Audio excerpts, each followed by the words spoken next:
Pernahkah kalian melihat seekor nyamuk berdiri di atas permukaan air? Mengapa nyamuk tersebut tidak tenggelam ke dalam air? Selain itu, cobalah kalian perhatikan zat cair yang terdapat di dalam tabung pipa kapiler berikut. Bagaimana zat cair tersebut bisa bergerak naik atau turun? Mengapa kedua hal tersebut dapat terjadi? Bagaimanakah persamaan matematis untuk kedua fenomena fisika tersebut?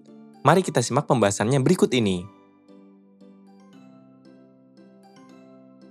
Fenomena seekor nyamuk yang berdiri di atas permukaan air tanpa tenggelam adalah salah satu contoh penerapan tegangan permukaan dalam ilmu fisika.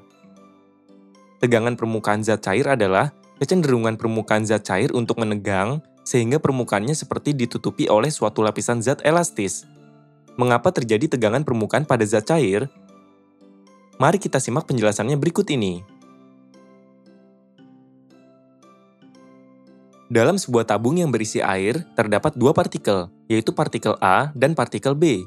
Partikel A berada di dalam zat cair, sedangkan partikel B berada di permukaan zat cair. Antara partikel-partikel sejenis terjadi gaya tarik-menarik yang disebut gaya kohesi. Partikel A ditarik oleh partikel-partikel di dekatnya dengan gaya yang sama besar ke segala arah. Sebagai hasilnya, resultan gaya pada partikel tersebut sama dengan 0. Partikel B ditarik oleh partikel-partikel yang ada di samping dan di bawahnya dengan gaya-gaya yang sama besar. Tetapi, partikel B tidak ditarik oleh partikel-partikel di atasnya. Sebagai hasilnya, terdapat resultan gaya yang mengarah ke bawah pada permukaan zat cair. Resultan gaya ini menunjukkan lapisan-lapisan atas seakan-akan tertutup oleh hamparan selaput elastis yang ketat. Lapisan inilah yang kita sebut sebagai tegangan permukaan. Jadi, dapat kita simpulkan bahwa tegangan permukaan adalah kecenderungan permukaan zat cair untuk menegang sehingga permukaannya seolah-olah terdapat selaput atau lapisan yang tegang sehingga dapat menahan benda. Akibat tegangan permukaan tersebut, nyamuk dapat berjalan di atas air karena berat nyamuk dapat diatasi oleh selaput elastis ini. Peristiwa yang sama terjadi pada klip kertas yang perlahan-lahan diletakkan di atas permukaan air. Untuk membuktikan adanya tegangan permukaan, kita dapat melakukan percobaan dengan kawat dan larutan sabun. Berikut adalah penjelasannya. Seutas kawat CABD yang berbentuk U dihubungkan dengan kawat lain, yaitu kawat PQ yang bergerak bebas pada kaki kawat CABD. Celupkan susunan kawat ini ke larutan sabun. Kemudian, keluarkan sehingga terbentuk selaput tipis pada persegi panjang CABD. Gaya tegangan permukaan pada sabun akan menarik kawat PQ ke atas. Untuk mengimbanginya, diperlukan gaya berat sebesar W dan gaya tarik sebesar T tepat di tengah kawat PQ ke bawah. Larutan sabun yang menyentuh kawat PQ memiliki dua permukaan sehingga gaya tegangan permukaan bekerja sebesar 2L panjang permukaan. Tegangan permukaan dalam larutan sabun tersebut dilambangkan dengan gamma. Tegangan permukaan didefinisikan sebagai gaya tegangan permukaan yang dilambangkan dengan F dibagi dengan panjang permukaan yang dilambangkan dengan D. Secara matematis, tegangan permukaan tersebut ditulis seperti berikut. Gamma sama dengan F dibagi D. Panjang permukaan atau D bernilai sama dengan 2 kali panjang permukaan kawat PQ, yaitu 2L, sehingga persamaannya menjadi seperti berikut. Gamma sama dengan F dibagi 2L.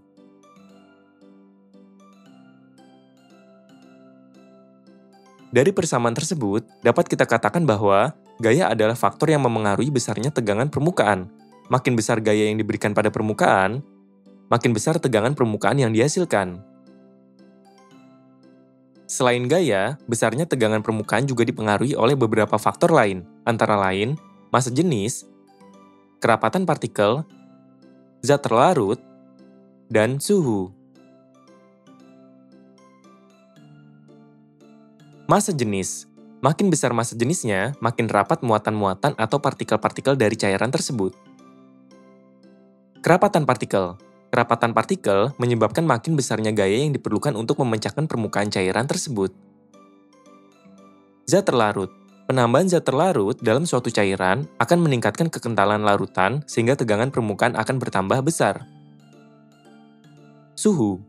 Tegangan permukaan suatu cairan berbanding terbalik dengan suhunya. Jika suhu cairan naik, tegangan permukaannya makin kecil. Perhatikan nilai tegangan permukaan berbagai zat cair pada tabel berikut. Raksa, alkohol, air, dan benzena pada suhu yang sama, yaitu 20 derajat Celcius, memiliki tegangan permukaan yang berbeda. Tegangan permukaan pada raksa adalah yang tertinggi, yaitu 0,440 Newton per meter. Urutan kedua adalah air, yaitu sebesar 0,072 Newton per meter. Sedangkan urutan ketiga adalah benzena, yaitu sebesar 0,029 Newton per meter. Alkohol berada di urutan keempat, yaitu sebesar 0,023 Newton per meter. Hal tersebut menunjukkan bahwa massa jenis, kerapatan partikel, dan zat terlarut memengaruhi besar tegangan permukaan. Perhatikan tabel massa jenis berbagai zat cair berikut ini. Perhatikan tegangan permukaan air dengan 3 suhu berbeda. Besar tegangan permukaannya secara berturut-turut ialah 0,076 Newton per meter, 0,072 Newton per meter, dan 0,059 Newton per meter. Hal tersebut menunjukkan bahwa makin rendah suhu zat cair, makin besar tegangan permukaannya. Untuk lebih memahami tegangan permukaan, perhatikan contoh soal dan penyelesaiannya berikut ini. Contoh soal pertama. Sebatang kawat dibengkokkan seperti huruf U menjadi kawat CABD. Kemudian kawat kecil PQ yang bermassa 0,2 gram dipasang dalam kawat tersebut. Rangkaian kawat tersebut dicelupkan ke dalam larutan sabun dan diangkat secara vertikal, sehingga terdapat lapisan tipis sabun di antara kawat-kawat tersebut. Akibat tegangan permukaan lapisan sabun, kawat kecil mengalami gaya tarik ke atas. Agar terjadi keseimbangan, pada kawat kecil PQ digantungkan benda dengan massa sebesar 0,1 gram. Jika panjang kawat PQ adalah 10 cm dan besar percepatan gravitasi adalah 10 meter per sekon kuadrat, berapakah besar tegangan permukaan sabun tersebut? Penyelesaian untuk menjawab soal tersebut adalah sebagai berikut. Diketahui, M kawat sama dengan 0,2 gram, kemudian dikonversi menjadi 2 dikali 10 pangkat negatif 4 kg. L sama dengan 10 cm, kemudian dikonversi menjadi 1 dikali 10 negatif 1 meter. M benda sama dengan 0,1 gram, kemudian dikonversi menjadi 1 dikali 10 pangkat negatif 4 kg. G sama dengan 10 meter per sekon kuadrat. Ditanya, berapakah besar tegangan permukaan atau gamma sabun tersebut? Jawab, untuk mengetahui besar tegangan permukaan, kita perlu mengetahui besar gaya tegangan permukaan yang bekerja. Kita dapat menghitungnya dengan menambahkan gaya berat kawat dan gaya berat benda seperti berikut. F sama dengan W kawat ditambah W benda. W kawat dan W benda didapatkan dengan mengalihkan massa kawat dan massa benda dengan percepatan gravitasi seperti berikut. F sama dengan M kawat dikali G ditambah M benda dikali G. F sama dengan 2 dikali 10 pangkat negatif 4 kg dikali 10 meter per sekon kuadrat ditambah 1 dikali 10 pangkat negatif 4 kg dikali 10 meter per sekon kuadrat. F sama dengan 2 dikali 10 pangkat negatif 3 Newton ditambah 1 dikali 10 pangkat negatif 3 Newton. F sama dengan 3 dikali 10 pangkat negatif 3 Newton. Jadi, besar gaya tegangan permukaan yang bekerja adalah 3 dikali 10 pangkat negatif 3 Newton. Selanjutnya, kita dapat menghitung besarnya tegangan permukaan dengan menggunakan rumus seperti berikut. Gamma sama dengan F dibagi 2L. Gamma sama dengan 3 dikali 10 pangkat negatif 3 Newton dibagi 2 dikali 1 dikali 10 pangkat negatif 1 meter. Gamma sama dengan 1,5 dikali 10 pangkat negatif 2 Newton per meter. Jadi, besar tegangan permukaan sabun tersebut adalah 1,5 dikali 10 pangkat negatif 2 Newton per meter. Selain pada kaki nyamuk di atas permukaan air, tegangan permukaan juga diterapkan pada kehidupan sehari-hari, yaitu mencuci dengan air hangat, gelembung sabun, dan gejala kapilaritas. Pertama, mencuci dengan air hangat. Mencuci pakaian dengan air hangat atau air panas akan membuat pakaian menjadi lebih bersih. Hal tersebut disebabkan suhu yang tinggi menyebabkan tegangan permukaan air makin kecil, sehingga kemampuan air untuk membasahi dan melarutkan kotoran meningkat. Kedua, gelembung sabun. Gelembung yang dihasilkan oleh air sabun merupakan salah satu contoh adanya tegangan permukaan. Gelembung sabun memiliki dua selaput tipis pada permukaannya, dan di antara kedua selaput tersebut terdapat lapisan air tipis. Ketika air sabun ditiup dengan alat tertentu, akan terbentuk gelembung sabun dengan kecenderungan mencari bentuk dengan luas permukaan terkecil, yaitu berbentuk bola. Ketika gelembung sabun berkontraksi karena ditiup, tekanan di dalam gelembung yang dilambangkan dengan P in akan mengarah keluar. Tekanan tersebut akan makin besar dan menyebar ke seluruh permukaan selaput air, sehingga gelembung sabun makin memperbesar luas permukaannya. Secara bersamaan, tekanan atmosfer di luar gelembung yang dilambangkan dengan P out terus menekan ke dalam gelembung sabun. Apabila tekanan ke dalam lebih besar daripada tekanan keluar, gelembung sabun akan menyusut dan begitu pula sebaliknya. Gelembung sabun akan stabil ketika tekanan ke dalam dan keluar memiliki besar yang sama. Ketiga, gejala kapilaritas. Tegangan permukaan akan memengaruhi besarnya kenaikan atau penurunan zat cair pada pipa kapiler. Peristiwa naik atau turunnya zat cair dalam pipa kapiler disebut gejala kapilaritas. Kapilaritas dipengaruhi oleh adanya gaya kohesi dan gaya adesi antara zat cair dan dinding kapiler. Gaya kohesi adalah gaya tarik-menarik antara partikel-partikel yang sejenis. Gaya adesi adalah gaya tarik-menarik antara partikel-partikel yang tidak sejenis. Gaya kohesi dan adesi berperan dalam menentukan bentuk-bentuk permukaan zat cair. Setetes air yang jatuh di permukaan kaca mendatar akan meluas permukaannya. Hal ini disebabkan gaya adesi air dan kaca lebih besar daripada gaya kohesi air. Sementara itu, setetes raksa yang jatuh di permukaan kaca mendatar akan mengumpul membentuk bola karena gaya adesi raksa dan kaca lebih kecil dibandingkan gaya kohesi raksa.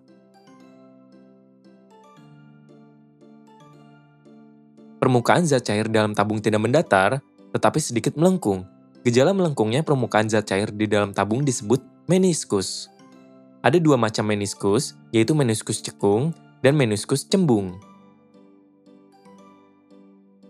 Meniskus cekung terjadi pada permukaan zat cair dalam tabung kaca yang sudut kontaknya kurang dari 90 derajat, yang dinotasikan dengan θ kurang dari 90 derajat. Dalam pipa kapiler, gaya adesi antara partikel air dan kaca lebih besar daripada gaya kohesi antara partikel-partikel air. Akibatnya, air akan naik dalam pipa kapiler. Sementara itu, meniskus cembung terjadi pada permukaan zat cair dalam tabung kaca yang sudut kontaknya lebih besar dari 90 derajat yang dinotasikan dengan θ lebih dari 90 derajat. Raksa cenderung turun dalam pipa kapiler karena gaya kohesinya lebih besar daripada gaya adesinya.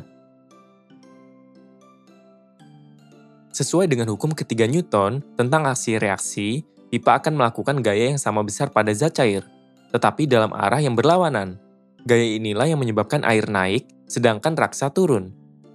Air berhenti naik ketika berat air dalam pipa sama dengan gaya ke atas yang dikerjakan pada air tersebut. Begitu juga dengan raksa.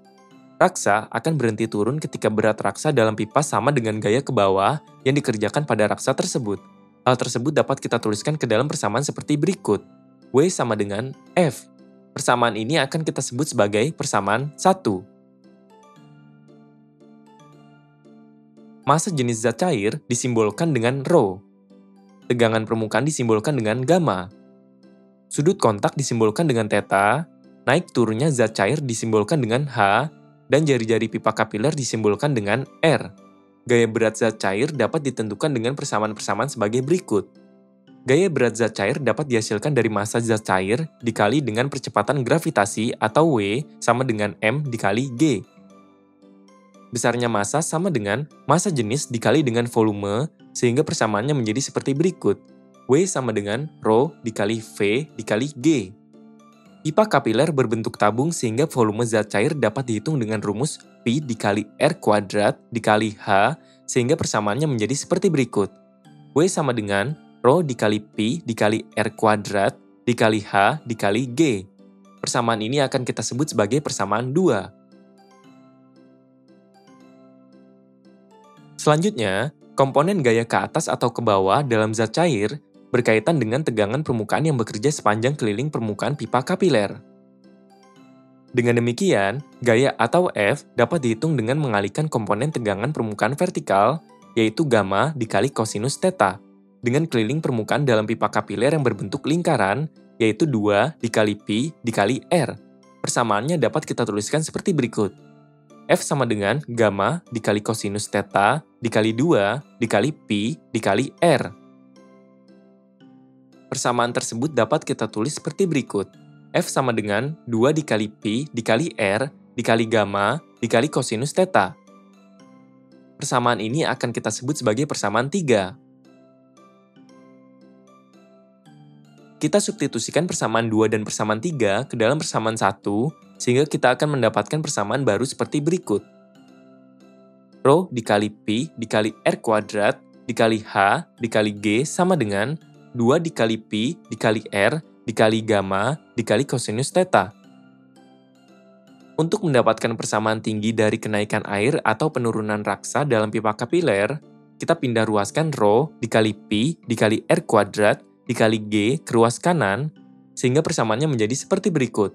H sama dengan 2 dikali pi dikali R dikali gamma dikali kosinus theta dibagi Rho dikali pi dikali R kuadrat dikali G. Selanjutnya, bagilah pi pada pembilang dengan pi pada penyebut, dan bagilah R pada pembilang dengan R kuadrat pada penyebut, sehingga persamaannya menjadi seperti berikut. H sama dengan 2 dikali gamma dikali kosinus theta dibagi Rho dikali R dikali G. Untuk lebih memahami kapilaritas, perhatikan contoh soal dan penyelesaiannya berikut ini. Contoh soal kedua. Sebuah tabung berdiameter 4 cm dimasukkan secara vertikal ke dalam air dengan sudut kontaknya sebesar 60 derajat. Jika tegangan permukaan air sebesar 0,05 Newton per meter, massa jenis air sebesar 1 kg per meter kubik, dan percepatan gravitasi sebesar 10 meter per sekon kuadrat, tentukanlah kenaikan air pada tabung tersebut. Penyelesaian untuk menjawab soal tersebut adalah sebagai berikut. Diketahui, D sama dengan 4 cm.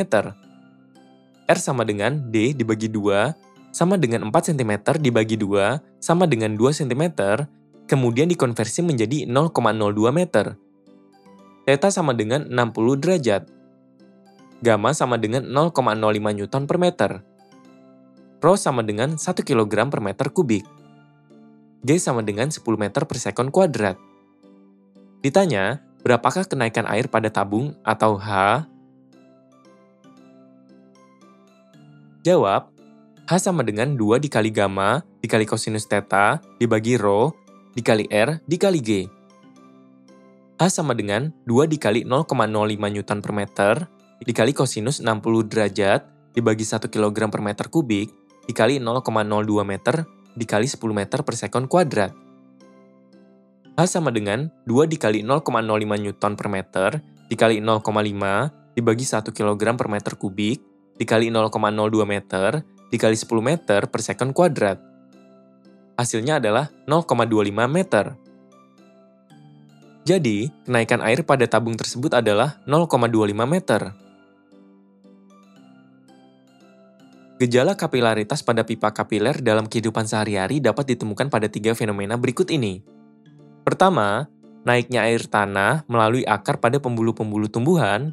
Kedua, penyerapan air yang menggenang oleh kain pel, spons, atau kertas isap. Ketiga, penyerapan cairan tinta yang tumpah oleh kapur tulis atau kertas isap. 3 peristiwa tersebut adalah contoh peristiwa kapilaritas karena fenomena-fenomena tersebut menunjukkan naik atau turunnya permukaan zat cair dalam pipa atau celah sempit yang dinamakan dengan pipa kapiler. Tegangan permukaan zat cair adalah kecenderungan permukaan zat cair untuk menegang sehingga permukaannya seperti ditutupi oleh suatu lapisan zat elastis. Persamaan tegangan permukaan dituliskan seperti berikut. Tegangan permukaan akan memengaruhi besarnya kenaikan atau penurunan zat cair pada pipa kapiler. Peristiwa naik atau turunnya zat cair dalam pipa kapiler disebut gejala kapilaritas. Sesuai dengan hukum ketiga Newton tentang aksi reaksi, pipa akan melakukan gaya yang sama besar pada zat cair, tetapi dalam arah yang berlawanan. Gaya inilah yang menyebabkan air naik dan raksa turun. Tingginya kenaikan air atau penurunan raksa dalam pipa kapiler dapat kita hitung dengan persamaan seperti berikut. Pipa kapiler dalam kehidupan sehari-hari dapat kita temukan pada beberapa fenomena sebagai berikut. Pertama, naiknya air tanah melalui akar pada pembuluh-pembuluh tumbuhan. Kedua, penyerapan air yang menggenang oleh kain pel, spons, atau kertas isap. Ketiga, penyerapan cairan tinta yang tumpah oleh kapur tulis atau kertas isap.